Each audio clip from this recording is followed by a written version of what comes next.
مصیبت ٹال دینا کام کس کا غوث اعظم کا۔ حضور فریاد رس غوث اعظم رضی اللہ تعالیٰ عنہ فرماتے ہیں، جو کوئی مصیبت میں مجھے پکارے، مجھ سے مدد چاہے، میں اس کی مصیبت کو اس سے دور فرماؤں گا۔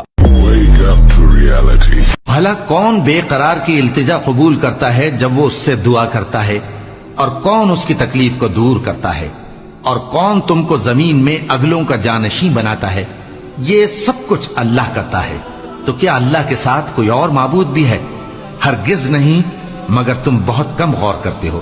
بھلا کون تم کو جنگل اور دریا کے اندھیروں میں رستہ بتاتا، اور کون ہواؤں کو اپنی رحمت کے آگے خوشخبری بنا کر بھیجتا ہے؟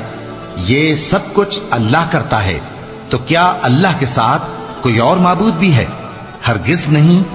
یہ لوگ جو شرک کرتے ہیں، اللہ کی شان اس سے بلند ہے، اور اللہ کو چھوڑ کر ایسی چیز کو نہ پکارنا جو نہ تمہارا کچھ بھلا کر سکے اور نہ کچھ بگاڑ سکے۔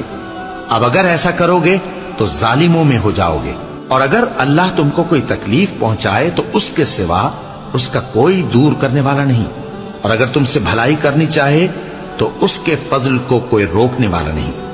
وہ اپنے بندوں میں سے جسے چاہتا ہے فائدہ پہنچاتا ہے، اور وہ بخشنے والا ہے، مہربان ہے۔